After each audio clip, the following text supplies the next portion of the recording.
Hey guys, welcome to my on-the-fly review of Arcania 4, Gothic Arcania 4. Now, I'd just like to point out that I got this game in a bundle on Gamersgate very cheaply over the Christmas sale. It included all of the Gothic games, 1, 2 and 3, including this one, and the expansion for this game. So I've never played any of the other Gothic games. However, I thought I would play Gothic 4 first, because this is the one that everyone seems to say is no good, that it ruins the whole series, blah blah blah. So I thought I would do this one first so I could see for myself what the game is like. So this is a very quick on-the-fly review of my experiences with the game. I call it an on-the-fly review because it is not a full detailed review. It's a review that I do of my opinions and impressions of the game thus far whilst I play the game.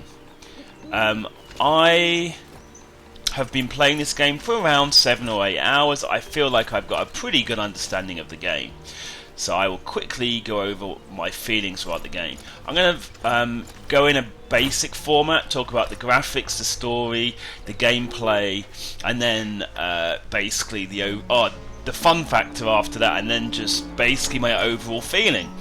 Graphics. Now, as you can see, the graphics in this game are very good. This is one major bonus of this game. If you like really nice graphics, this game has got that. You can see, for me walking about here, the graphics are pretty good. However, they're quite unoptimized. So I have a very good gaming system, and even I sometimes have lag issues. So I would do some research. Excuse me. I'll do some research about what you have, the rig you have, and whether it will be able to stand up. Yeah, they're really good graphics, but slightly unoptimized, a little bit jerky. It doesn't run like fully at, a smooth high FPS all of the time. So I would basically look into that before you think about buying the game. But the graphics are very good. Some of the cutscenes, the graphics look kind of crappy. Not crappy, but kind of cheesy graphics on the cutscenes. Most of the characters look very similar in the game. I think they basically have used 3 or 4 kind of models. Like, I find there's a lot of the male NPCs in the game look very similar to me. So there's not much variation in the characters. The graphics, I was saying earlier that the graphics in the environment is really good. Yeah, I was saying the graphics are really good. I'm basically talking about the environment. There's not much variation, really, with the NPC and all that. But basically, overall, I feel that the graphics are pretty good, pretty nice. The story, now, I don't feel that excited by the story. It's just a very generic story, where something bad happens and you want to take revenge on the people who have done that bad thing to you. So it's very generic storyline. I don't feel it's a bad storyline. I don't feel it's an amazing storyline. I feel that the thing that is really gripping me is not the story, it's the fact that I want to be immersed in this environment. I like this environment a lot. So the environment is the thing that is keeping me playing this game, because, otherwise maybe I wouldn't be so interested in playing the game if it was only for the story. But I really do feel very interested in the environment itself, like just being immersed in this environment. The story's not bad, but for me it didn't really grip me. That was not the thing that has really gripped me. So it's just average, not good and not bad. Okay, the gameplay. It's kind of hack and slash kind of gameplay. I like the gameplay. I like the fighting, the combat. Sometimes the camera gets slightly wonky on you. You might think that you're facing one direction, but you won't be. Or sometimes the direction that you attack is not the correct one, and you didn't realize that, and things like that. So the camera and the direction of attack can sometimes get a little bit wonky, but the basic feeling of combat, I think, is good. I really like it. I like the feeling of me like hacking and slashing through these enemies. Now, I don't find the game very easy. I think that it becomes very easy if you just rely on the fireball and the magic. You can basically max out the magic things like the fireball, for example. If you have that completely maxed out, you can use that so much, and you can basically kill everything very easily by using that. But however, that is not really the route I'm taking. I'm taking the route of just hacking and slashing, sometimes using magic. But you know, anytime I play RPGs, I love having like a strong warrior character using a big sword or a big hammer or something, and just walking around smashing everything in as best as I can, you know. So that's usually what I do in these games, and that is what I have been doing in this game. Yeah, and I haven't found it annoying. I really think the combat is nice, kind of smooth, apart from the things I was talking about earlier about that the camera can sometimes go a bit wonky. Yeah, but I would say if you're a hardcore kind of gamer who wants a severe challenge, this is not the game for you, because like I said, I think pretty much for most hardcore gamers, you would be able to easily kind of beat the enemies in this game, even if the difficulty is up high, because like I say, I mean, unless you make the decision that you're not going to max out the magic or something like that, other than that, yeah, you would probably find the combat quite easy. The gameplay itself, one of the things I do really like in this game is the objectives are not 100% clear. What I mean by that is, it doesn't just say, oh, here is where you need to go and mark it on the map. It will tell you a direction where you need to go and say, oh,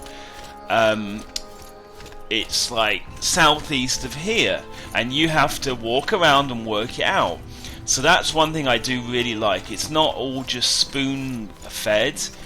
This is where you need to go and all of that. So that's one part of the gameplay I do like, because then it means that it encourages you to explore the game. That's the thing. Yeah, so the gameplay, I think it's pretty good. I enjoyed the gameplay. I find it kind of fun. That goes nicely onto the fun factor. Is there a fun factor in this game? Well, like I said before, I'm having fun with the game. I like the combat. I like the fact that you're encouraged to explore the world, to find your objectives. So yeah, I'm having fun with the game.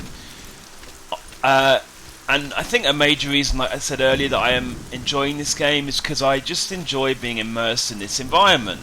That's a big reason that I am enjoying this game. It's a beautiful environment, and I'm a part of it. I'm walking around in it, so that's really cool. I really do like that a lot. Yeah. So overall, what would I say about this game? I'm not going to give a rating. I'm just going to give you advice as to who should buy this game. Now, first of all, if I had bought this game at the full retail value, I would not be happy with the game, because I like the game, but it's not an amazing game. It's not a game that will blow off my socks and make me think, wow, this is the most amazing game ever, really. However, I think it's a good, solid RPG. If you like RPGs and you have some spare time and you don't have any other RPGs that you can play, you can basically pick this game up for 5 or 10 or 15 US, I would imagine, pretty easily, and then you would get enjoyment out of the game. If you're a hardcore, well, first of all, if you're a hardcore fan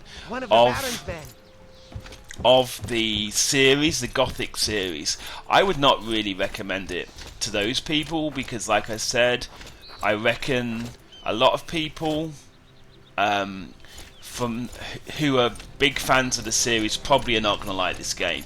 If you're a really hardcore RPG fan, if you played Risen, for example, and you are looking for that kind of a challenge, then this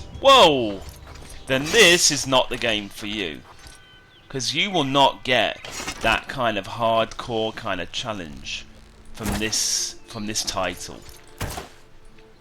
But if you like RPGs and you're not hardcore about it, I think this is a game that you would like. At this price point, then I think it's totally worth it. Like 5 or 10 or 15 US, it's really worth it. I've been playing this game for 8 hours or so, 8 or 9 hours, and I really want to carry on and go further in the game, really. So I find that I'm like very happy about that. But like I said, if you bought this game at the full retail value, I would imagine you would not be very happy with that. Again, one thing I forgot to mention earlier is the voice acting is some of the worst voice acting I've seen. It's pretty bad. So if that kind of stuff annoys the hell out of you, I would say don't buy this game. The voice acting sucks. I don't really mind about that. It doesn't really bother me. It doesn't. I mean, like I said, I'm not really playing this game for story anyway. Usually I'm not overly bothered by story that much. So it doesn't really ruin my immersion that the voice acting is so awful, really. But I know for some other people, they would find that really annoying, right? But for me, it's not such a big deal. Yeah, so just to sum up, like I said, this is not a professional review. This is just my quick on-the-fly review and thoughts on the game. I would say that if you like RPGs and you're not very hardcore about it, I would definitely check this game out and try to pick it up at a cheap price, and you will probably get a good somewhere between 40 and 60 hours of RPG fun. If you can actually get it like I did in the Gothic bundle with all the other Gothic games, and it is pretty cheap in a sale, it's a must buy. I would say in that case it's a must buy. Although I haven't played any other of the Gothic games, I've seen a lot of other people playing them, and yeah, they seem pretty cool. So yeah, okay guys, I hope this has helped some of you out. I just kind of wanted to let you know about a game that I've been playing recently. Of course, if it's not very clear, if there's anything else that you would like to ask me about, of course you can either send me a message or you can put in the comments below, and I'll try to answer you as best as I can. So thank you for watching. Bye bye.